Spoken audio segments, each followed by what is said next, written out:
용사요 조관인왕이라. 자, 용의 스승이요 불의 임금이며, 그 다음에 아까 얘기했듯이 새의 이름을 관직으로 두었고, 그 다음에 사람의 임금이 되었느니라 라고 한 내용인데요. 이렇게만 보면 정말 어렵죠. 자, 용사라는 말이 어디 용의 스승이다 라고 하는 말, 용을 스승으로 삼았다 이런 뜻이 되는데, 용에 대해서는 어디에서 언급이 되냐면 주역의 건꾀에서 언급이 됩니다. 중천 건꾀라라고 해서 건꾀에서 하늘을 나는 용, 하늘을 바로 뭐냐면 용 개념으로 표현을 했어요. 자, 이 천지인 삼재 가운데 가장 으뜸은 하늘이 되겠죠. 그래서 하늘이라고 하는 것은 조화를 부리는 곳이니까, 조화다라고 하는 것은 조화가 뭐 귀신의 조화라는 말인데 그냥 글자 그대로 우리말로 해석해 보세요. 지을 조자죠. 나아갈 조자, 지을 조자, 그 다음에 될 화자. 다 나아가서 되게 하는 것, 다 지어서 다 만드는 것, 이런 거죠. 그러니까 하느님을 뭐라고 표현하냐면 우리는 조화옹이라고도 표현하죠. 조화옹. 할아버지가 대하다 늙은 거니까 화자 자체가 사람이 늙었다라는 뜻이 되는 거죠. 그 다음에 우리가 그래서 뭐라고도 표현하면 조물주 이렇게 표현하죠. 조물주. 이제 우리 유학에서 뭐냐면 저 위에 계신 임금이다. 그래서 상제라고도 이렇게 표현합니다. 도가에서는 앞에다가 옥황이라는 말을 하나 더 갖다 붙이고요. 그러니까 이거는 그때그때 표현에 따라 다른데 결국은 뭐냐면 하늘의 음양의 기운에 의해서 만물을 다 만드는 거죠. 그죠? 봄, 여름, 가을, 겨울에 따라서 만물이 그저 나오고 자라서 늙고 죽고 하는 그게 다 뭐냐면 조화입니다. 근데 우리가 눈에 보이게 이렇게 일어나든가요? 보이지 않는 사이에 일어나는 거죠. 그래서 뭐라고도 표현하냐? 귀신의 조화 이렇게도 표현합니다. 이때 귀신이라고 하는 것은 서양 애들처럼 그죠? 그 무시무시한 악마의 개념이 아니라 눈에 보이지 않게 뭔가가 일어나는 것을 바로 말하는 귀신입니다. 그래서 우리가 뭐냐면 야, 넌 귀신도 모르게 어떻게 그렇게 했냐? 이 귀신이에요. 자, 분명히 우리가 공부하면서 나눠져야 될 게 뭐냐면은 기독교, 서양이라는 것은 기독교에 근거를 해서 발전된 사회잖아요. 그죠? 그런데 성경을 보면은 반드시 거기 뭐냐, 선과 악. 두 개로 분명히 나누죠. 이게 나눠져요? 음양이라는 개념인데 이게 나눠지던가요? 얘네들은 그래서 선과 악으로 나눠지고 자기하고 반대되는 세력은 무조건 뭐다? 악이다 이렇게 되잖아요. 그러니까 한동안 이슬람권 쪽을 뭘로 했어요? 기독교로 보면은 악이 되는 것이 되고 이게 또 없어지니까 그쪽 세력이 또 워낙 크니까 적절히 이제 넘어갔다 이제 지금은 악을 누구로 두어요? 북한을 악으로 두잖아요. 이거 무시무시한 얘기입니다.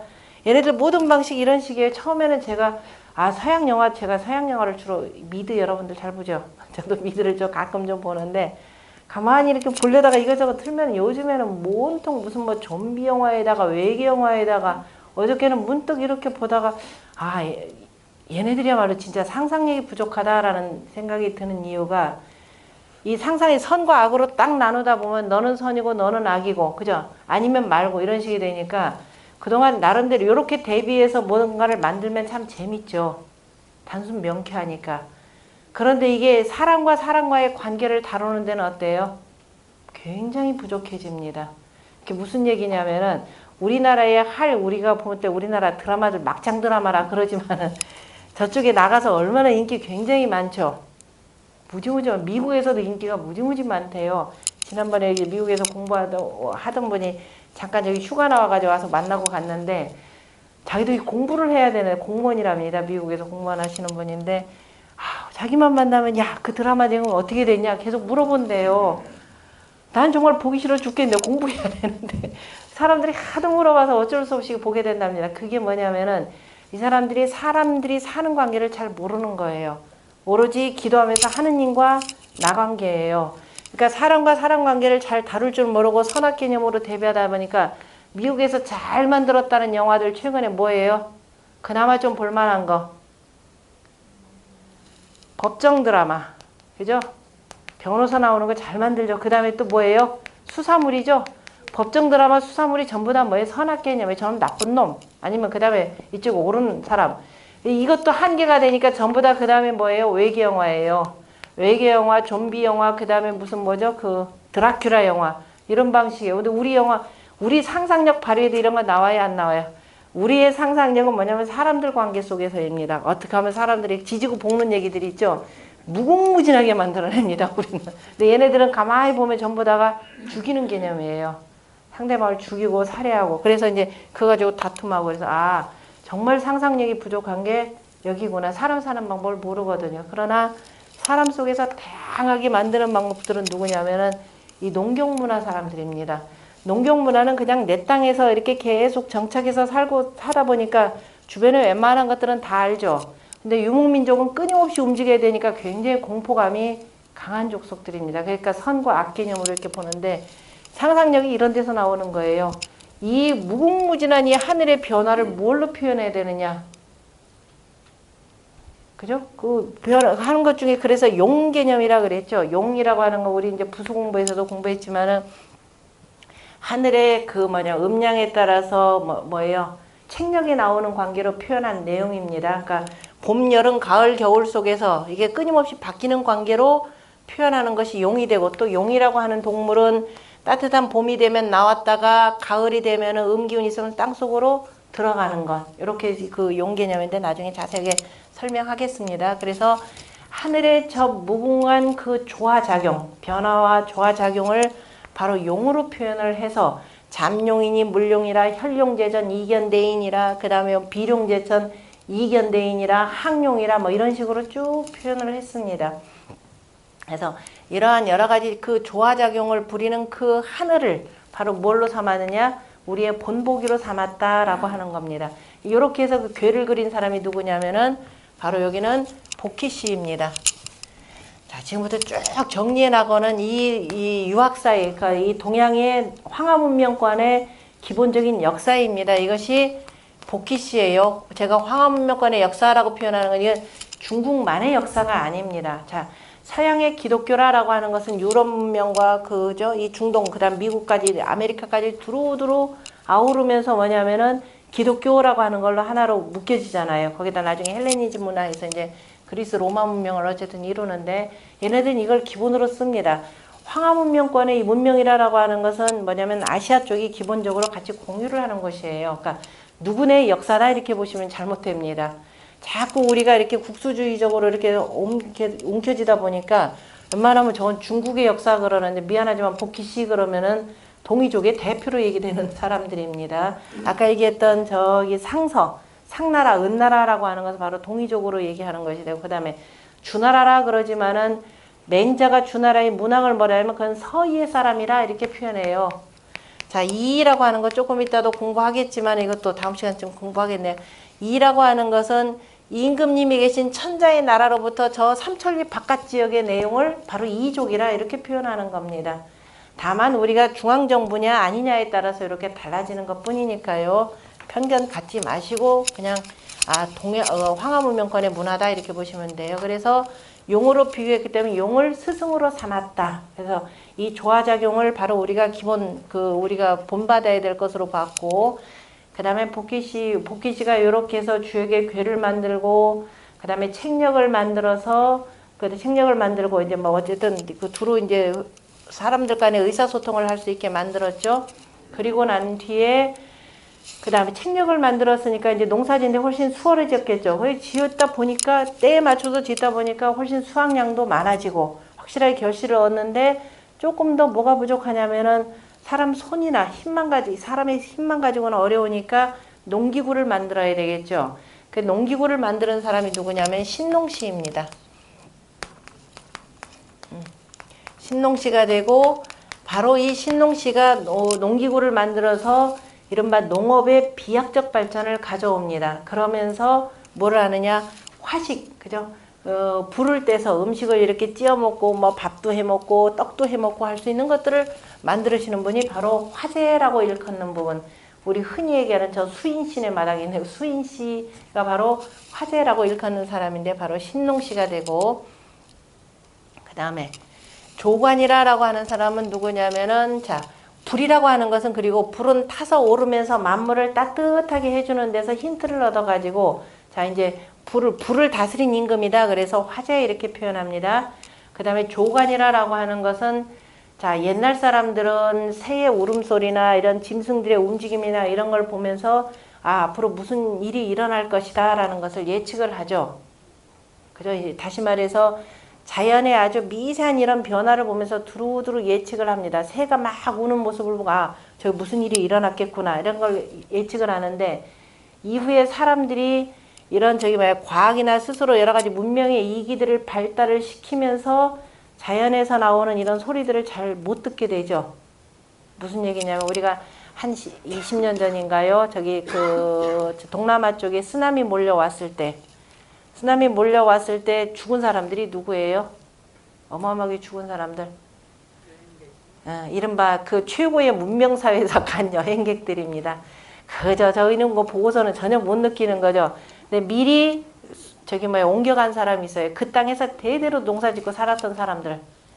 이상 증상 옛날 조상들이 여차저차 해서 가르쳐준 내용 따라서 다 산으로 피했대죠. 이 사람들은 고스란히 살았습니다. 그 다음에 또 사람은 아니지만 미물들. 그저 땅속에서의 뭔가 이 진동을 느끼고서 이미 다 피했답니다. 그러니까 이 지극히 문명을 누리던 사람들만 뭔 일이 일어나는지 모르고 그냥 되는 거예요. 그래서 이 춘추 좌전에 보면은요, 이 내용을 그대로 기록하고 있습니다. 옛날 사람들은 저런 불의 움직임이나 짐승의 소리나 이런 것 등등을 듣고서는 앞으로 무슨 일이 일어날 것인가 라는 걸 예측했는데, 지금 새소리, 말소리 알아듣는 사람 없죠? 거의, 그죠? 그런데 옛날 사람들은 그걸 보고서는 두루두루 알았더라. 미물의 영특함이 있기 때문에, 비록 새가 미물이긴 하지만은 새의 그 영특함을 따서, 그래서 그 새를 가지고 관직의 이름들로 삼았다. 이렇게 돼 있죠. 우리나라 옛날 그 족속도 그런 경우 있었죠. 마가, 우가, 저가 다 그렇죠. 말, 그 다음에 소, 돼지 등등을 자기의 그 시족의 이름으로 삼는 것도, 우리가 돼지 족속이라는 것이 아니라 돼지의 그런 영특함들, 이런 것들을 받아들이고자 했다라는 뜻입니다. 바로 소호시 때, 바로 소호시라고 하는 그 임금 때 바로 이렇게 새를 관직명으로 삼았고요. 그리고 난 뒤에 저건 소호시를 제가 한자로 밝을 소자에다 호시인 것 같은데, 거기 밑에 한자 있을 겁니다. 소호시가 되고, 찾아볼까요? 여러분들이 책 안 읽으면 절대로 안 읽으실 테니까, 어디냐면은 100쪽에 보세요. 100쪽, 99쪽. 99쪽에 보면은 소호시를 거기 한자로 안 써놨나요? 거기 보면은 저 춘추 좌전에 뭐라고 나오느냐면 99쪽에 자 밑에서부터 하나 둘 셋 넷 다섯 번째 줄에 있죠. 다섯 번째 줄에 뭐라고 돼 있냐면, 옛날에 황제신은 구름을 수호신으로 삼았으므로 운사라 했고, 그 다음에 염제신은 화사가 되었으며, 그 다음에 물을 근본으로 삼았던 공공신은 수사로 불렸다. 그 다음에 태호 복희시라라고도 하는 분입니다. 복희신은 용마의 하도를 바탕으로 삼아서 바로 용사라 이름하였으며, 소호시 때는, 제가 소호를 어디 한자를 썼을 텐데, 소호시 때는 호자는 그 태호시의 호하고 밝을 소자일 것 같습니다. 제가 그거는 확인해서 알려드릴게요. 그 다음에 봉쇄가 나타나 바로 조사로 이름하는 한편, 그 다음에 새 이름을 관직명으로 하였다. 하지만 그 전국 때부터는 우리 인간으로부터 떨어져 있는 것을 별의로 삼지 못하고, 그러니까 사람들로부터 조금만 멀어도 전혀 이해를 하지 못했다라는 뜻입니다. 오직 사람에게 가까운 것을 별의로 삼아서 이 임금은 백성들만을 위한 존재가 되고 백성들의 일만 가지고 명을 하였으니, 그것은 다시 말해서 인간 밖의 것은 부릴 수가 없었기 때문이라, 이렇게 표현하는데, 그래서 이때 인황이라고 하는 내용을 바로 거기서 잡아서, 다시 말해서 인황은 황제 전욱을 표현합니다. 전욱이죠. 거기 혹시 한자도 전욱, 그 다음에 맞네요. 자, 전욱이라 이렇게 표현하는데요. 어쨌든 요 네 분들을 이렇게 들어서 표현을 한 내용입니다. 시라고 하는 내용은 알죠? 시하고 이름에 대해서 말씀드렸죠. 우리가 성씨를 얘기하죠. 성과 시입니다. 지금은 요새는 성씨하고 다 붙여요. 네 성씨가 뭐냐? 그냥 네 성이 뭐냐? 씨가 뭐냐? 이렇게 물어보는데 씨보다도 뭐 성으로 표현하는데 성이 훨씬 더 큰 것입니다. 여기 보면은 계집여자에다 날생에서 대체로 이제 우리가 모계사회라 이렇게 표현을 하는데 어쨌든 그 어느 한 지역에서 어머니 성을 중심으로 해서 이렇게도 표현하는데요. 그게 대체로 성이 되고 이게 이름이 그 밑에서 이제 자손들이 많아지니까 근친호는 삼가죠. 근친호는 여러 가지 문제가 있어요. 그래서 많아지면은 이 집안 자체가 딴 땅으로 넘어갑니다. 다른 지역에 가서 뿌리 시자가 되잖아요. 그죠? 거기에서 다시 그 마을을 이루어서 삽니다. 그래서 성이 있고 그 다음에 씨가 있죠. 이를테면 우리가 강태공이라고 할 때 강태공의 본래 이름이 강여상입니다. 강여상입니다. 옛날에 성씨 보면은 성 자체에 계집여자가 있어요. 그 다음에 우리가 복희씨 나중에 주나라에 이때도 공부하지만 희성이라라고 계집희자 있죠. 바로 희씨도 그렇고 그래서 기본적으로 아마 모계성을 따른 걸로 이렇게 보입니다. 그리고 이 강씨가 나중에 세력이 커지다 보니까 딴 지역으로 가서 그 지역에서 정착을 합니다. 그러면 씨가 되는 겁니다. 임금으로부터 옛날에 성과 씨를 다 하사받는데 그래서 강여상이죠. 그러니까 강이 바로 성이 되고 여가 씨가 되고 이름입니다. 그래서 우리가 강태공 하지만은 실제적으로 전국시대 때 이 제나라 나중에 이 사람들이 그 제나라 사람들이 되는데요. 전국시대 춘추시대 때는 여시로 이렇게 쭉 표기가 돼요. 그러니까 여시 하더라도 여상이라고 하더라도 강태공으로 우리 알으셔야 됩니다. 근데 이 사람 그래서 보통 여로도 표현하고 강여상 이렇게도 표현하는데 어쨌든 시는 굉장히 높이는 말입니다. 아무나 시 못 받는 거죠. 그래서 성과 시라는 개념. 요즘에는 김씨, 이씨 그러면 아주 천한 이렇게 신분으로 이렇게 표현을 하는 건데 아주 높이는 말입니다. 그래서 옛날에 황제이긴 하지만은 복희씨, 그죠? 그 다음에 신농씨, 소호씨, 그 다음에 전욱씨 이렇게 붙여요. 그러니까 공자 같은 경우도 공씨 이렇게 붙이는 거죠. 요즘 개념으로 이렇게 보시면 안 됩니다. 이렇게 표현했고 이분들이 한 그 주요 역할이 뭐냐면 시제 문자하고 내복 의상이라 그랬습니다. 비로소 문자를 짓고 이에 의상을 입었느니라 이렇게 돼 있는데요. 이때는 단순히 의상을 입었다라고 하는 것이 아니라 수의상이 치천하라라는 말입니다. 의상을 들이우고 천하를 다스렸다라는 뜻이고요. 그 다음에 여기서 굉장히 중요한 문제가 있는데요. 시제문자, 비로소 문자를 지었다라고 하는 것을 문자를 지은 것을 언제 때로 봐야 되느냐라는 내용입니다. 요거는 나중에 서경 깊이 공부할 때는 한 번쯤 볼만한데 대략만 말씀드리자면 우리가 지금 현재 문자라고 하는 것은 언제 때? 황제 때, 그죠? 황제 때 누가? 황제 전후 소호씨 황제가 여기로 해줘야 되겠구나. 황제 때 누를 황자입니다. 그 다음에 임금제지에서 황제 때 누가? 창힐이라라고 하는 사람이 바로 뭘 보고? 새의 발자국을 보고 글자를 만들었다라고 했는데 새의 발자국이라고 하는 것은 지극히 일부라 그랬죠. 자, 이 내용과 관련해서는 그럼 문자를 언제 처음으로 지었느냐라고 하는 것은 이때다, 아니다라는 설이 있습니다. 그냥 애초에 복희씨 때부터 이미 문자를 만들어 쓰기 시작했다라는 내용이 있습니다. 왜냐하면 이제 복희씨 나오면서 시제가 되는 거죠. 그래서 어쨌든 두 가지 설이 있다 보시면 됩니다. 여기서 들었던, 다시 말해서 제가 있고 이전에 복희씨, 신농씨, 그 다음에 하나 누구예요? 복희씨, 신농씨, 황제, 그 다음에 수의상이 치천하라라고 하는 내용도 여기까지가 바로 뭐냐면 공자가 아까 했던 인류 문명의 발달 단계 3단계에서 황제 요순이 여기다 봅시다. 자, 황제와 요순이, 요임금과 순임금이 바로 뭐냐면은 그동안에는 그 노끈을 묶어 가지고 뜻을 표현했던 것을 바로 서계를 지어서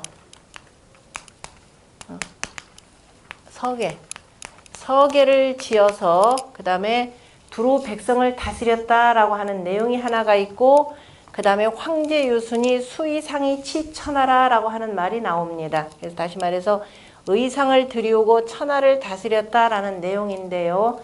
요 내용은 또 어디서 나오냐면 저기 그 서경의 순전편에 보면은 순임금이 천자가 되시고 나서 다시 말해서 임금으로서 백성들에게 위엄을 갖고 우리가 하늘에 대해서 제사를 지내고 땅에 대해서 제사를 지내고 조상에 대해서 제사를 지내야 되는데 뭔가 엄숙하고 경건하게 해야 되지 않겠는가. 그래서 12장복을 만들도록 합니다. 이른바 보불문이 있죠. 그러니까 하늘을 상징하고 해와 달과 그 다음에 마른 풀 뭐 등등등등을 이래서 12개의 무늬를 갖고 있는 12장복을 만들고, 다시 말해서 이른바 의상제 법제도가 되는 거죠. 12장복을 만들고 자 음악을 만들고 해서 제사를 지내도록 이렇게 만드는 겁니다. 그래서 그래서 의상을 입었다라고 하는 것은 법과 제도를 완비했다 이렇게 보셔야 됩니다. 이전에는 자 옷이 없었던 것이 아니라 이미 옷은 다 있었고 우리가 그 자리, 그죠? 그 위에 맞는 복식 제도를 만들었다 이렇게 보시면 됩니다. 그러니까 이 천자 같은 경우는 12장복이 되고 그 다음에 누구의 제후 같은 경우 9장복이 되는 거죠.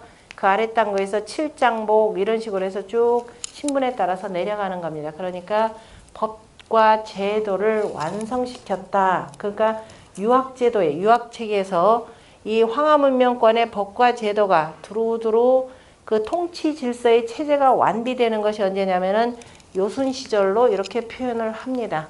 우리가 그래서 요순 시기 그러면은 최고의 뭐 태평성대다라고 표현하기도 하지만은 이른바 황하문명권의 모든 통치 질서가 완성되는 시기입니다. 그래서 논어에서도 보면 논어의 맨 마지막 장이 뭐냐면은 논어가 20편으로 이루어졌는데 제일 마지막이 뭐냐면은 요할편입니다.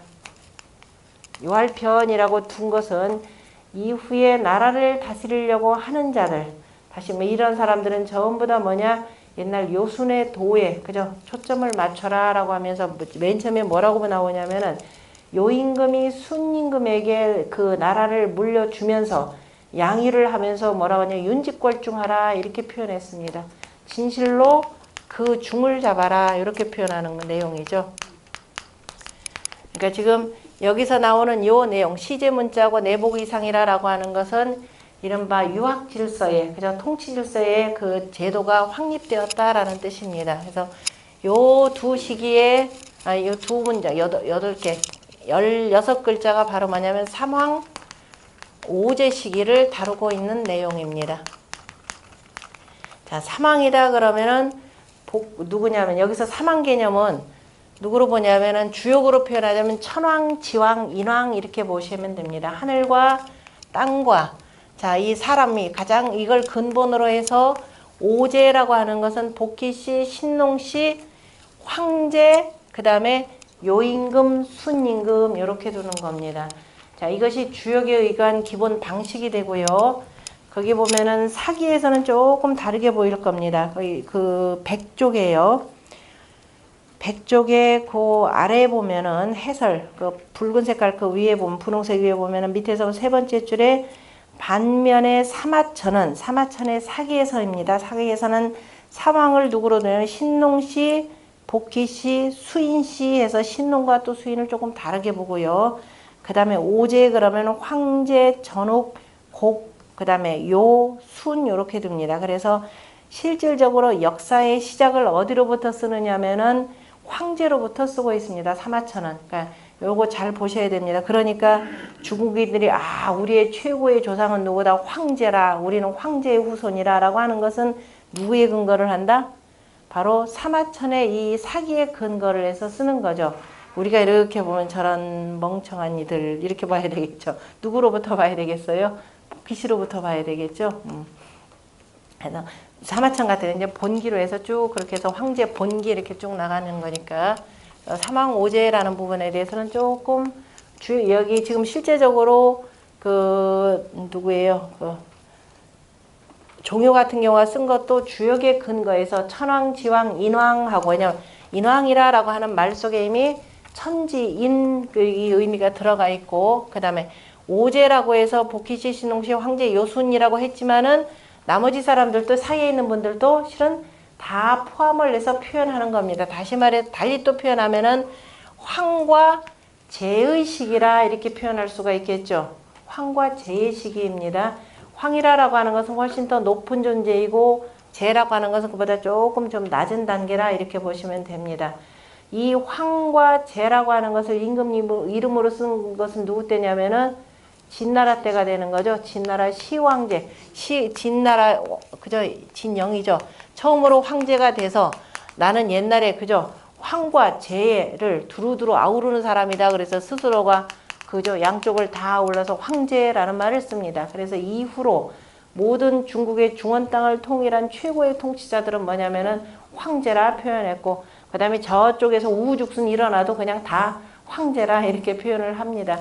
그 이전에는 상관없어요. 황이라 쓰건, 그 다음에 제라, 황보다는 보통 제라 쓰고, 보통 군이라 쓰기도 하고, 왕이라 쓰기도 하고, 그죠? 이건 전혀 관계가 없습니다.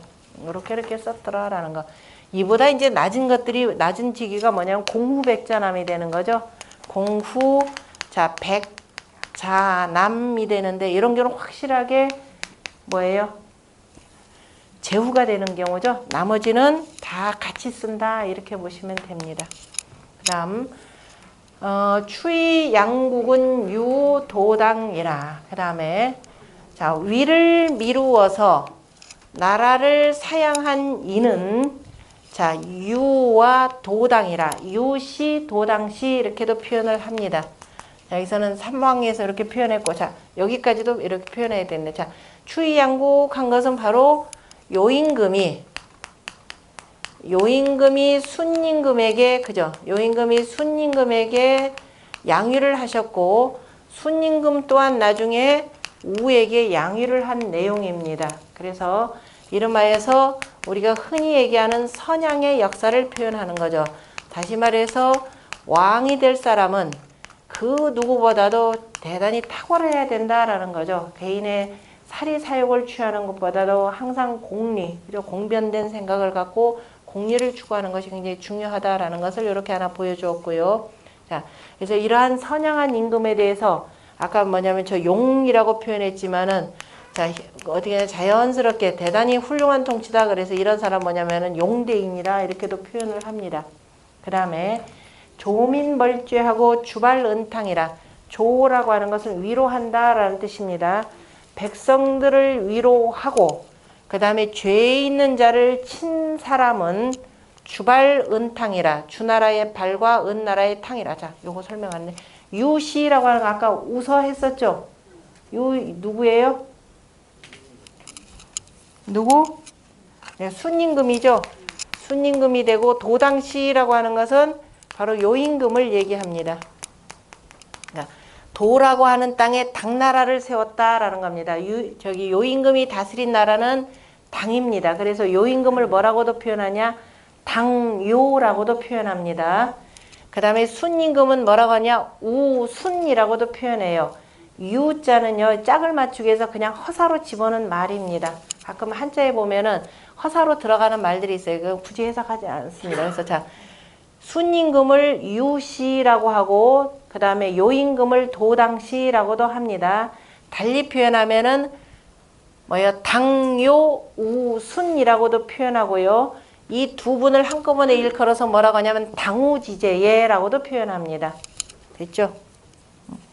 그냥 기억할 만큼만 기억하지 대신에 잊어버리지는 마세요. 나중에 문장에 들어가면 고스란히 다 나올까. 당우지제. 그러니까 천자문만 공부해도 지금 어마어마하게 공부를 해두는 건데 글자 속에 다 있는데도 나중에 또 문장 들어가면 새카맣게 까먹어야 되고 언제 그런 거 공부했나 라는 식으로 그러면 안 되고 분명히 글자 속에 다 있습니다. 자, 우리가 천자문은 또 다 운을 돌린다 그랬죠. 안짝 바깥짝 안짝 바깥짝 해서 바깥짝으로 황, 상, 당, 탕, 장, 강, 왕, 장, 방 이렇게 돼 있죠. 자, 이건 또 더더욱이 또 시어 형태로 돼 있기 때문에 상황에 따라서는 앞뒤 관계를 바꾸기도 하죠. 실제로 요임금이 더 먼저죠. 순임금이 나중이죠. 그런데 운을 맞추기 위해서 요임금을 뒤로 두었죠. 이런 것도 보실 줄 알아야 됩니다. 네, 전반적으로만 한번 쭉 짚어드릴게요. 그 다음에 조민벌제. 그래서 백성들을 위로하고 죄 있는 자를 친 사람은 주나라의 발과 은나라의 탕이다라고 했는데요. 지금 앞에서는 추위 양국, 핵심이 양입니다. 그죠? 선양한 사람이고, 자, 이제 다시 말해서 천하의 통치자가 지금 바뀌는 거예요. 지금 이 중요한 성인으로, 우리가 역사적으로 성인이라 일컫는 분들을 얘기하는데, 이때 성인은 우리가 공자를 성인으로 하는 건 그건 아닙니다. 여기서는 통치자로서의 왕이라 아까 얘기를 했었죠. 왕으로서 바로 성인의 도를 이루신 분들이 되고, 그 성인들이 또 그 다음에 왕위를 어떻게 물려줬느냐는 두 가지 방식이라는 거죠. 자, 두 가지 방식. 기본적으로 세습이 있고 세 가지죠. 자식으로 인해서, 자식대로 해서 세습이라 표현하죠. 세습. 자식으로 인해서 계속 이어지게 만드는, 자, 세습 방식이 하나가 있고, 선양 방식이 하나가 있고, 자, 그런데 이제 임금이 나라를 다스리는데 백성들한테 굉장히 무도한 정치를 합니다. 포악한 정치를 하면 대다 기다리다 못해서 어떻게 해요? 혁명을 하는 거죠. 그러니까 이런 바에서 혁명군주가 있는 경우가 있습니다. 그죠? 혁명을 해서 나오는 방식인데요. 바로 이게 바로 혁명군주를 얘기합니다. 다시 말해서, 자, 우나라의 마지막이 누구냐면은, 이게 우임금을 하나라기 때문에 여기는 하나라입니다. 하우시가 되고, 그 다음에 우의 마지막이 누가 유명 걸림금이 있죠. 포악한 군주 그래서 걸림금이다. 그 걸림금을 치고 나라를 세운 사람이 누구냐면은 은나라의 탕림금입니다. 탕림금이 되고, 그래서 이루었다 그래서 보통 성탕이라고도 표현하고, 은나라는 상나라이기 때문에 상탕이라고도 표현합니다. 전체 설명하고 나중에 다시 한번 쭉 정리해 드릴게요. 탕림금이 되고, 그 다음에 은나라가 그 다음에 계속 또 이어지다가 마지막이 누구예요? 폭군주가 나오죠. 폭군주가 나오고, 이 주를 치고 나오는 것이 바로 주나라의 바로 누구냐면 무왕입니다. 그 무왕의 이름이 누구냐면 발이에요. 그러니까 주, 발, 은, 탕. 탕은 두루두루 쓰기 때문에 그냥 아니고, 발이라고 하는 건 실제적으로 이름이기 때문에 옛날 사람들이 공부할 때는 성인의 이름은 함부로 입에다 안 올리죠. 우리가 쓰기는 주, 발, 은, 탕이라고 써놓고 읽기는 주모라고 이렇게 읽습니다. 주모, 은, 탕이라 이렇게 읽는데요. 그냥 알아만 두세요. 오늘날에는 굳이 그렇게 할 필요는 없으니까.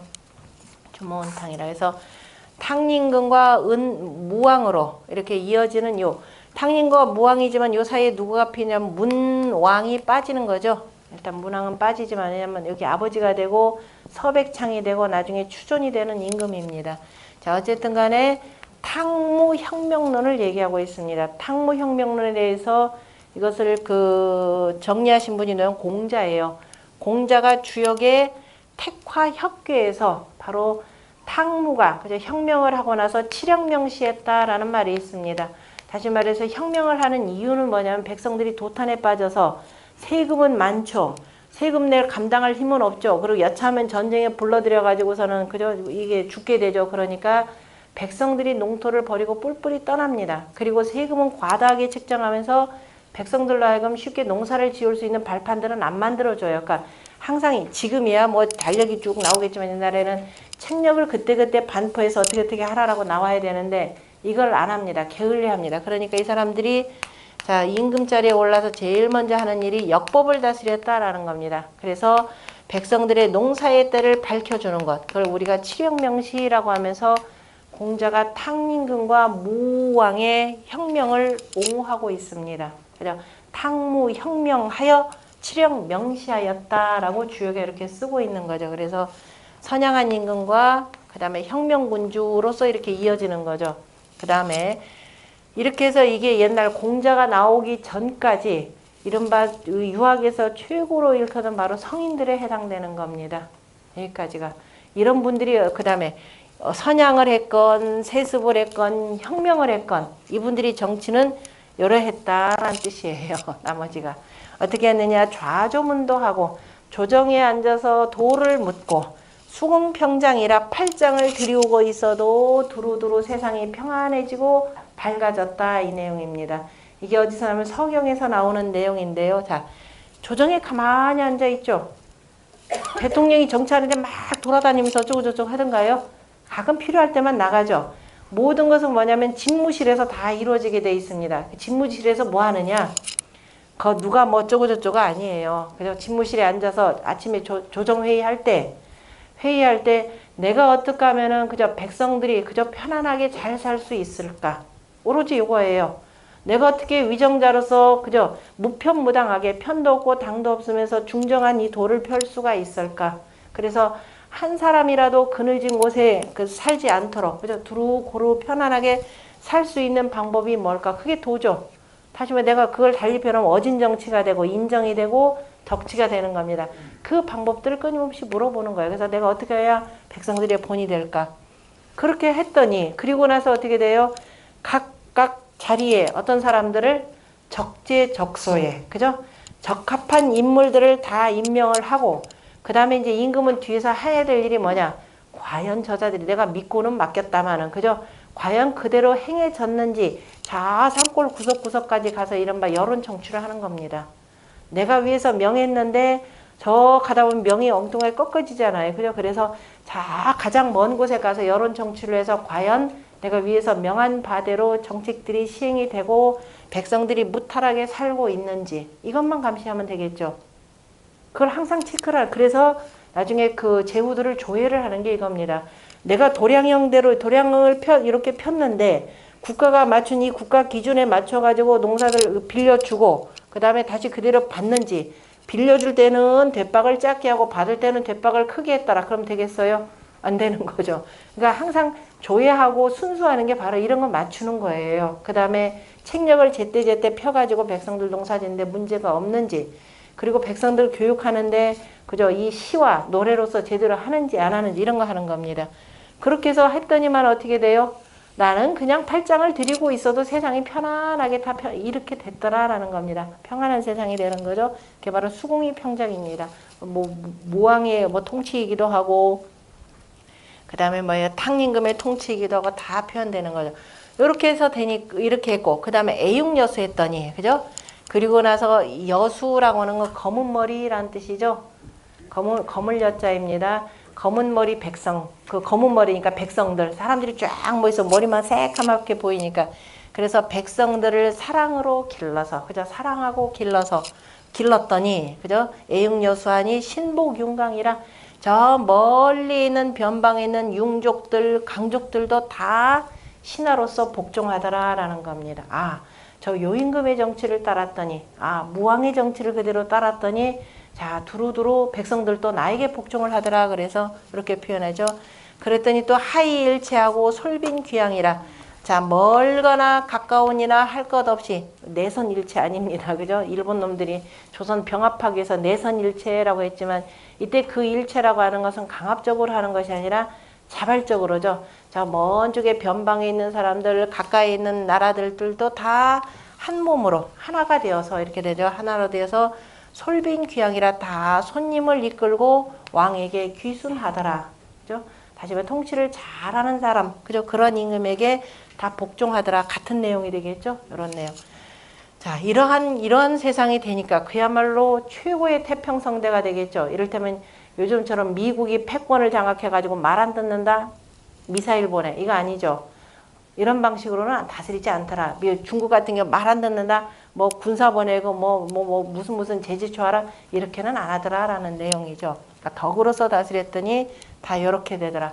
그랬더니 세상이 이렇게 좋아지니까 어떻게 돼요? 기이한 일들이 나타나죠. 명봉제수요. 이게 명봉제수요. 백구식장이라 자 우는 봉황이 그죠? 우는 그 봉새가 나무에 있고 그죠? 나무에 있다. 태평성대가 되면 나타난다라는 거죠. 옛날에 이렇게 나타나고 그 다음에 하얀 망아지가 마당에서 풀을 뜯어 먹고 있더라. 이거 시에서 나오는 내용이에요. 현인이 우리 집에 놀러 오니 이 사람을 붙잡아두기 위해서 망아지를 저기다 매두고 풀도 잔뜩 주고 해서 조금 더 있다 가시라라는 뜻입니다. 어쨌든 태평성대를 노래하는 내용이고 이렇게 되는 거죠. 이런 이 봉황이 나와도 요즘 같은 경우 만약에 신기한 새가 나왔다 그러면 어떻게 할 거예요? 잡아야지, 그지? 그래서 우리 집에서 키워야죠. 제가 지난주에 우리 휴가 때 저 설악산을 갔다가 이제 차 타고 오는데 보니까 무슨 황철봉이라는 데로 가면 참 좋은데요 그러더라고요. 왜냐면 우리가 용대리에서 올라가서 저기 뭐야 그 외사락으로 떨어졌더니 아유 황철봉으로 내려가시면 좋았을 텐데요 그러더라고. 근데 요즘 어쨌든 올라가는 길은 폐쇄가 되었답니다. 왜냐?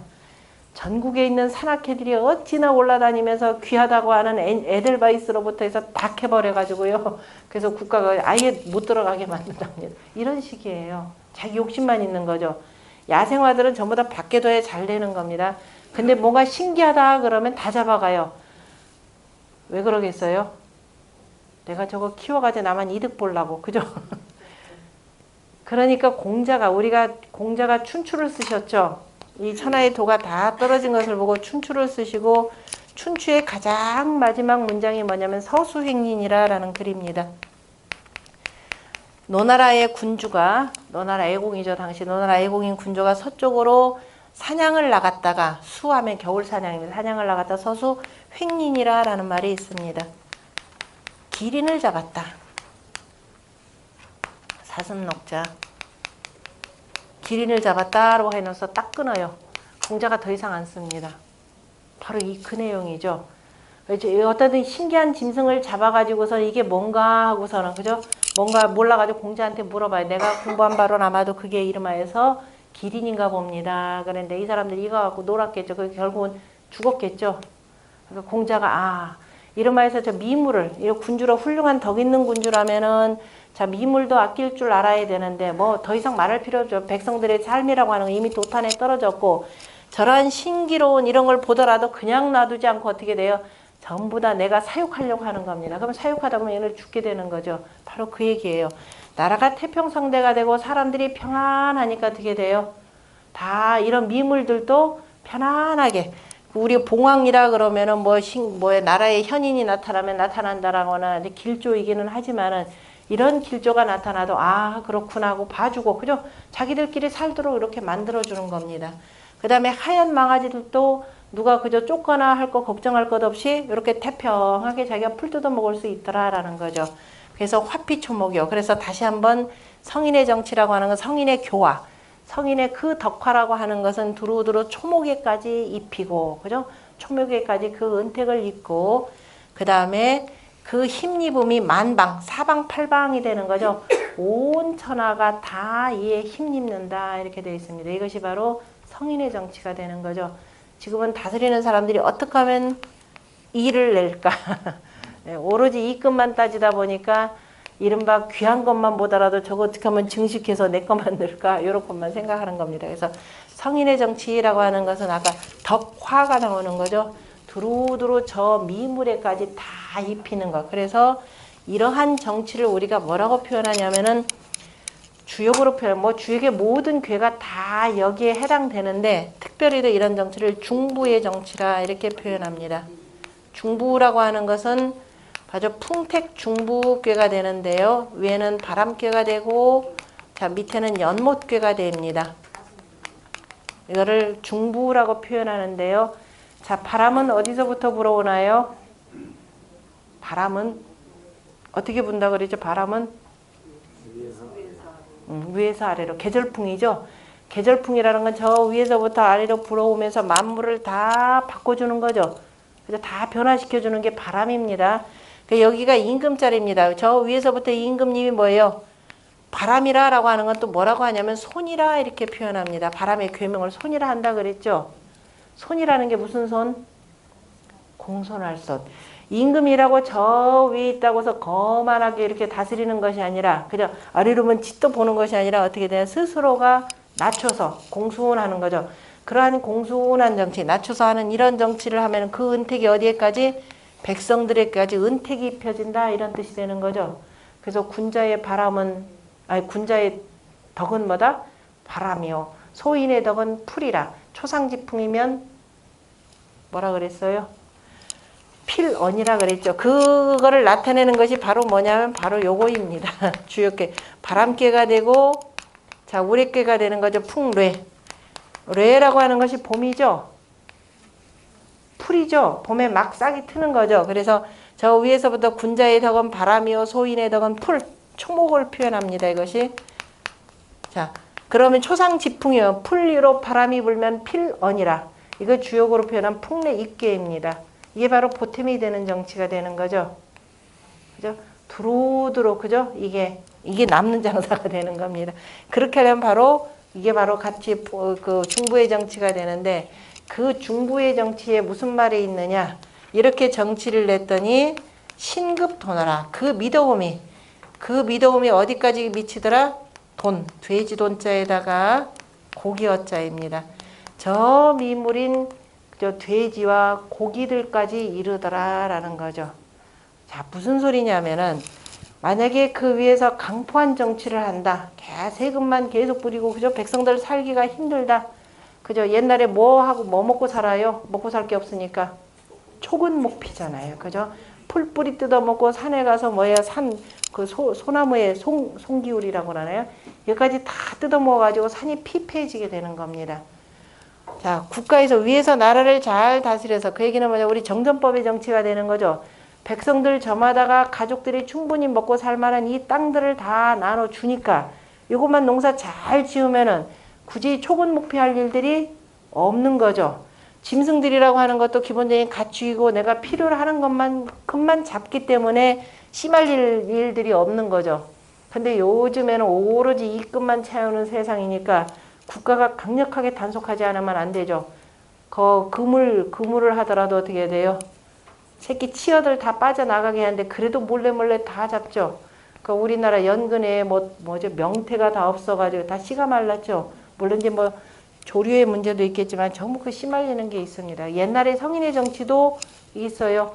그물 만드는데 절대적으로 치어를 못 잡게 그물 몇 센치 이렇게 돼 있습니다. 그러니까 몇 촌 형태로 해서 그물코가 작은 거는 못 잡게 만들고, 그러니까 공자도 이 내용에 대해서 논어에서 뭐라고 표현했냐면은 조는 새 안 잡았다 그랬어요. 사냥을 하는데, 그리고 옛사람들이 이제 제사할 때 꼭 이제 그 집에서 키우는 가축들도 잡지만은, 그다음에 이제 야생에 하늘의 그 기운, 천지의 그 기운을 받은 짐승들도 같이 올리기 때문에 꼭 필요로 하는 만큼의 수만 잡아요.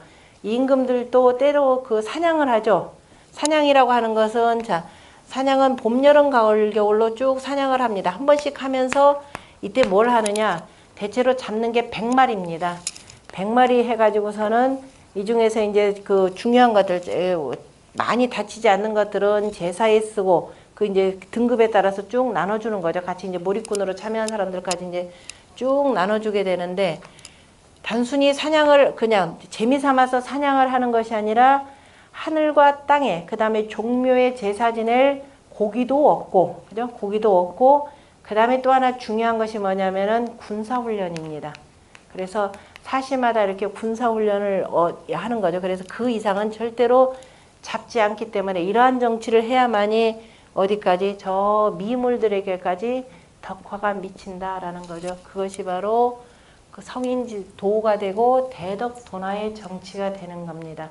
공자가 이후에 그 쓰는 모든 글들이 바로 다 이 범위 내에서 쓰이는 거죠. 이 범위 내에서 쓰고, 그러니까 유학경전이라고 하는 것, 다시 말해서 우리가 사서 삼경이라고 하는 역사는 이거 이상을 넘어가지 않습니다. 다시 최종 정리를 하자면은 여기서 나타난 성인지 도에서 나타나는 정치는 어디까지냐? 사망 오제시기죠. 사망 오제시기와 오제라고 하지만 이건 대표적으로만 그냥 표현하는 겁니다. 그 다음에 그죠? 하나라, 은나라, 자, 주나라가 되고요. 자, 여기서 사망오제에 그러면 복기씨, 사망은 천왕, 지왕, 인왕이 되고, 복기씨, 신농씨, 황제, 요 순이 되고요. 하나라의 누구예요? 하우씨. 그 다음에 은나라의 탕림금. 그 다음에 주나라의 아버지, 그죠? 문과 무를 이렇게 표현을 합니다. 이게 성인지 도에 나타납니다. 그리고 나중에 이제 이분들을 도왔던 신하들이 있죠. 그 신하들은 저 뒤에 5절, 6절, 7절, 6절에 명신열전에 나타납니다. 명신열전에 이분들을 도왔던 그 신하들이 쭉 나타나고요. 그 다음에 그 뒤에, 그 다음에 회고편에서 쭉 나타나는 인물들까지, 명신열전에서 나타나는 그 인물들까지를 쭉 표현하면은 주나라가 있고, 그 다음에 춘추시대가 있겠죠. 춘추시대가 있고, 전국시대가 있고, 전국시대를 종식시키는 것이 누구냐면은 진나라입니다. 진나라이고 그 다음에 진나라가 망하고 들어서는 나라가 한나라가 됩니다. 한나라는 전한과 후한으로 나뉘죠. 전한과 후한으로 나누고 그 다음에 이름하여서 위초고의 삼국시대가 열립니다. 천자문에서 다루고 있는 것이 여기까지예요. 여기까지. 그러면은 춘추시대의 대표적인 인물이다 그러면 우리가 공자를 예를 들 수가 있겠죠. 공자가 있고 그 다음에 중용을 쓴 뭐 자사 같은 인물들, 이거는 명신열전에 두루 나타나. 그 다음에 전국시대다 그러면 맹자가 있을 것이고 그 다음에 뭐 우리가 한나라 때 한비자가 있을 것이고 이렇게 해서 여기까지 나타나고 가장 뒤에 있는 해금, 해강 요 내용들이 나타납니다. 요 인물들이 어디에 정리되어 있느냐 하면은 거기에 천자문에 나타나는 인물 몇 명이라고 그랬죠? 42명인가요? 저도 잊어버렸네. 제가 쭉 정리를 41명 253쪽에 그죠? 253쪽에 내용과 더불어서 요 내용을 쭉 보시면 됩니다. 그러니까 여기까지 공부가 기본적으로 되겠죠. 그럼 삼국시대 이후에 이제 위진남북조 시기 뭐냐 수나라, 당나라, 그 다음에 송나라까지는 이제 공부하면서 차츰차츰 익히실 겁니다. 그래서 요 사이에 나오는 쭉 인물들인데 매우 중요한 인물들인데 딱 한 사람, 두 사람 안 나타난 이름이 있어요. 천자문에. 유학 그러면 누구예요? 유학의 종주 그러면 누구예요? 투말하면 잔소리죠. 공자님이죠. 지금 성인은 다 나타나. 물론 이제 성인은 이렇게 나타나는데 아니 그 훌륭하신 공자는 성인의 반열에다 왜 안 올려주셨습니까? 여기서 성인이라고 하는 것은 자 우리가 왕을 얘기한다 그랬죠. 최고의 통치, 그죠? 통치 철학을 쭉 표현하는 것이기 때문에 그리고 이런 것들을 다 정리하신 분이 누구라? 공자죠. 공자는 유학에서 가장 기본적인 체가 되고 자 개왕성 계례학이라고 이제 후대에 그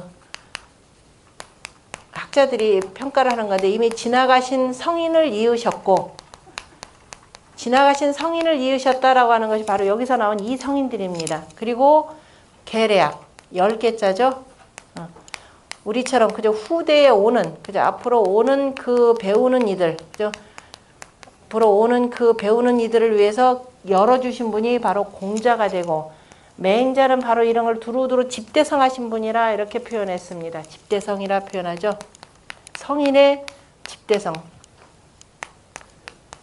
집대성하신 분이라 이렇게 표현이 되고 있는 게 바로 공자입니다. 그러니까 다시 말해서 천지현황이라고 하는 이 말 처음에 시작부터 시작해서 언제 호야라라고 하는 야에 이르기까지 야는 공자가 주역의 그 64개 384효에 딱 두 군데만 빼놓고요. 382효를 쭉 설명하면서 전부 다 무슨 야로 끝냅니다. 그러니까 천자문이라고 하는 천부터 시작해서 야까지 전부 누구의 글에 힘입었느냐 하면은 공자의 글에 힘입은 겁니다. 다시 말해서 공자는 유학에 뭐가 된다? 우리가 체용표리로 표현하자면 체가 되는 거죠. 체는 어떤다? 쓰지 않는다. 체 불용이죠. 자, 옛날에 임금님들 무슨 행사하는데 그림 그리든가요? 안 그리든가요? 빈자리만 이렇게 있습니다. 정조가 수원화성 행차하는 데도 보면 행차도에도 보면 말은 있는데 임금은 없어요. 화장실 갔죠? 그러면 그렇다고 그래요. 화장실 간 게 아니라 계셔도 그죠? 만인지 상이고 체가 되는 분이기 때문에 그리지 않는 겁니다. 함부로 보통 사람들이 못 그려요. 언제 그러느냐? 돌아가실 때쯤 미리 뭐냐면 임금님 어짓 남겨놔야 되니까 별도로 이 도감 하나 만들어서 특별히 영의정 지하에 이렇게 그리게 돼 있습니다. 그거 빼놓고는 절대로 못 그리게 돼 있어요. 그래서 공자는 논어에 그러니까 이 천자문 굉장히 중요하고 가장 핵심적인 인물이지만은 기본적으로 쓰지 않았다. 왜? 공자를 만약에 어디다 썼다 그러면 어때요? 공자가 그냥 그 모퉁이에 있을 뿐이죠. 그러니까 이렇게 되면 굉장히 불경한 것이 됩니다. 그래서 쓰지 않고 그 다음에 공자가 이 도를 굉장히 존중했던 바로 문왕도 역시 쓰지를 않습니다. 문왕이다라고 하는 분은 아까 지금 주발은탕 이 주발의 아버지가 되는 거죠. 그러니까 문왕은 바로 그 주역의 괴사를 다루신 분이 되는 겁니다. 가장 성인 중에 성인으로 또 일컬어지는 분이기도 하고요. 뭐 다른 분들이 뭐 아니다라는 것보다도 이 기본적으로 글을 쓰신 요 두 분에 대해서만큼은 천자문에서 언급이 없습니다. 언급이 없지만 이미 사방팔방에 다 뭐다? 이분들의 말씀이다라고 보시면 돼요. 여기서 나왔다. 여기까지 마치겠습니다.